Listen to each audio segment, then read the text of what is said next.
All right, I am out here on the ranch, and I want to take you kind of behind the scenes of what being a shepherd looks like and biblical principles related to shepherding. Some of the things that I've learned over the past 4 years now.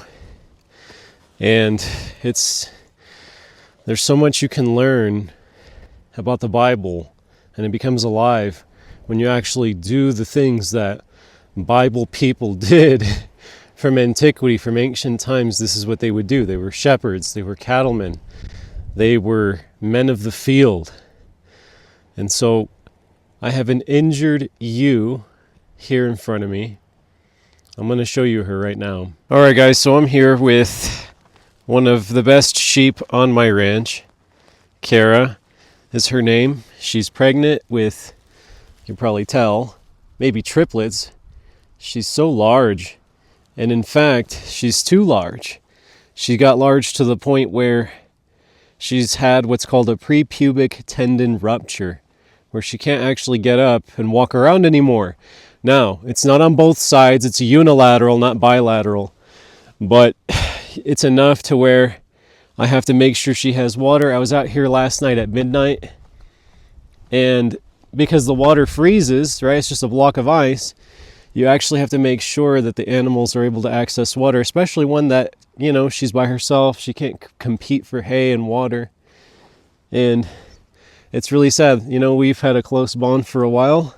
4 years is a long time to establish a bond. And the thing about this particular ewe lamb, or not ewe lamb, but ewe, she's very mature indeed, is that she has cranked out some of the best babies, some of the best lambs. She usually gives twins. She does a great job. And it's sad to kind of see her go. So basically, she won't be able to be bred again because of her condition. Basically, the abdomen stretched out so much with this pregnancy that she is going to have to, she can never be bred again. She's not going to be able to carry her own weight that well. And so the prognosis is pretty bad. So she, unfortunately, is going to have to be put down. But this is the hard part of shepherding when you have to make decisions like this, because as much as you'd like to keep, a proven ewe around, she's just not going to be profitable. And we could keep her for wool, but that's not really how it works, right? You have to maximize the land. You have to make sure you're getting the maximum benefit. And you have to make sure that you have the best genetics, the best flock you can possibly have.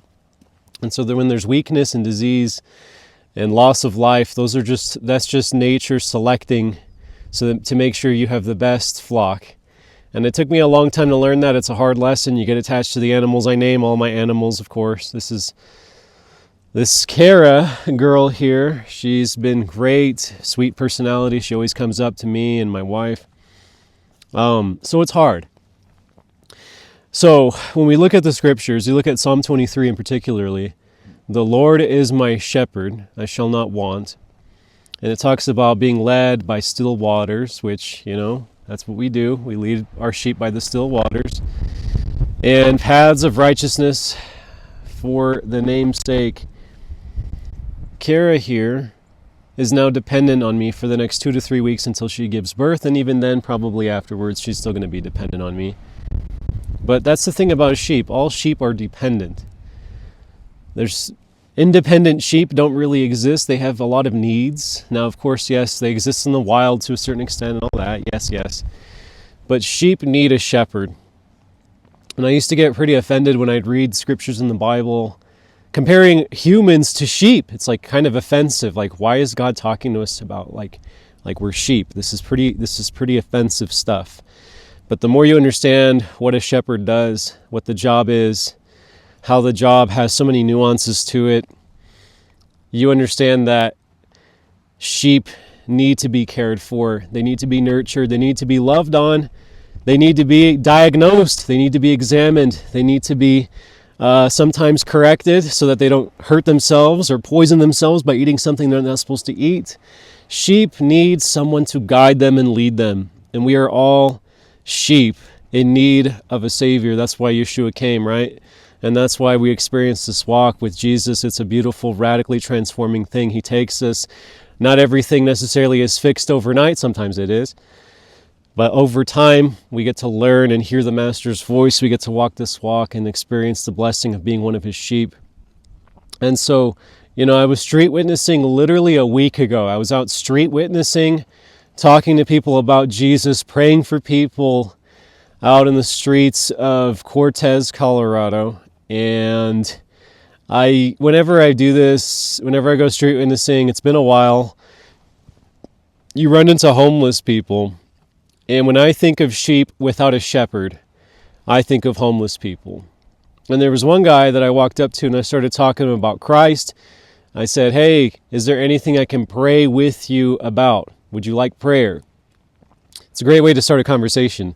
I used to do Ray Comfort, Way of the Master. Hey, do you know where you're going when you die? And let me walk you through the 10 Commandments and all that. That's, I think, good. It has its time and place, but I kind of like a different approach because people open up a little bit better. And so this homeless guy, I asked him if he needed prayer. He started telling me he's atheist and this and that. And we started talking. And he obviously started manifesting, some demonic stuff. And he started ridiculing my physical appearance, specifically my shoes. And my shoes are brand new, by the way, the ones I was wearing. He's like, your shoes, what's wrong with your shoes? They're horrible, they're ugly, and this and this and this. My shoes are better than your shoes and all this other stuff. And he was just having this spirit of vanity about him, and it was so odd, it was so bizarre. But I've seen this with homeless guys before.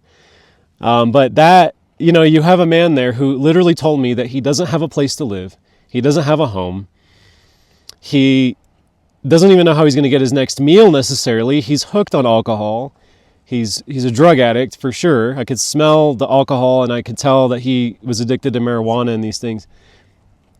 And he was basically telling me how my physical appearance was not up to his liking, and it's this, whenever I meet homeless people, it's the classic example of what a sheep without a shepherd looks like.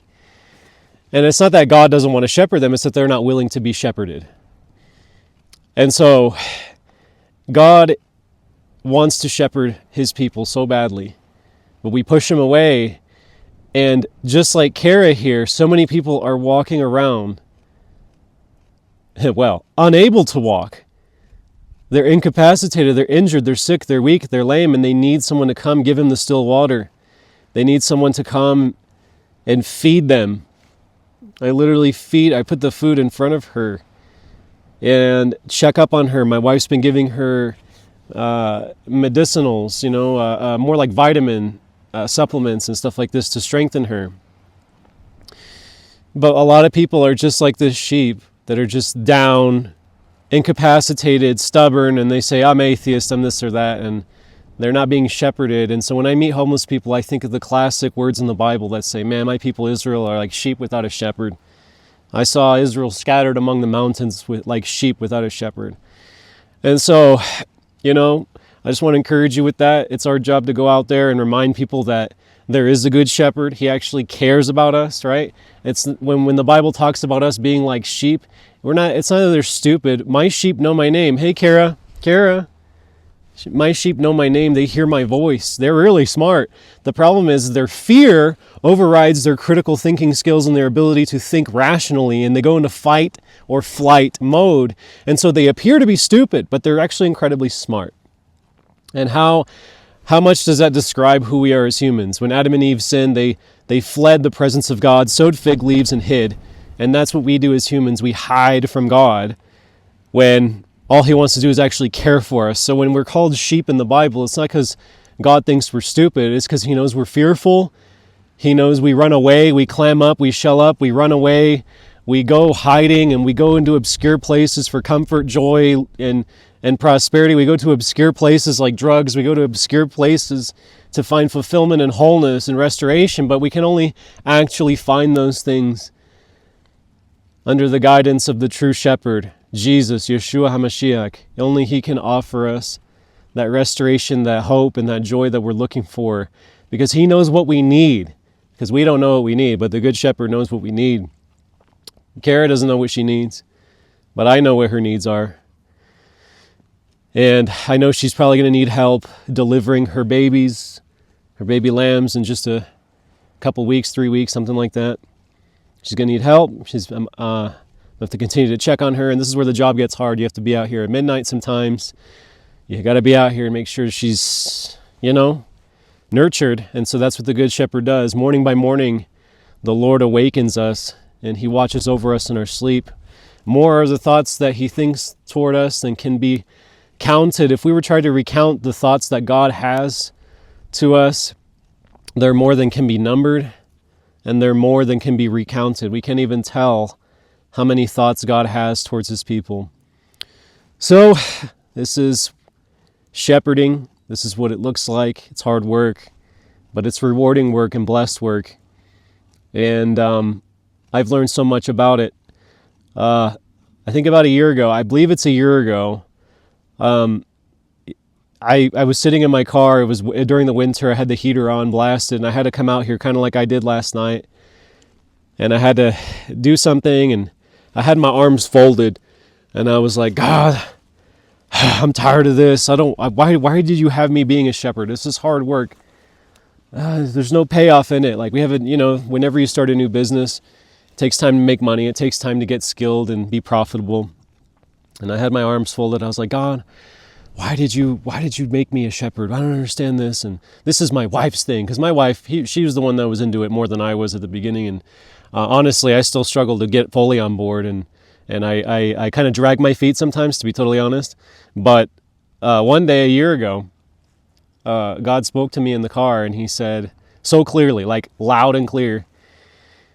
Because I asked him, I was like, how come I don't like working with them? I'm over this. And he's like, it's because you don't like working with me. This was a year ago. So you don't like working with me, he said. And immediately I was tense, I was tight, my shoulders were, and I immediately sank down, let a deep breath loose, and I said, what do you mean by that? He said, you like working for me, but you don't like working with me. And so ever since that day, my life has radically changed. We need to learn to work with nature, with God. He's trying to teach us biblical principles from nature. He's trying to teach us biblical principles about his people. He's trying to teach us, guys. And so even if you're not out here in the wilderness raising sheep, rotating them on, many acres and all that kind of stuff that we do with these rotating pens, these fences that we move around, and you're not doing all this type of work in the wilderness, you can learn, hey, what's God teaching me through the situation I'm in right now? What is he teaching me through these different things? Are we working for God and doing things for him, keeping lists of rules like Torah? Are we just doing a bunch of stuff, or are we actually working with God to learn valuable lessons that we wouldn't otherwise learn except for the unique circumstances that he puts us through, in and around, for his glory and for our good? Lean into the true shepherd, guys. I'm your brother Abraham. As always, God bless and take care.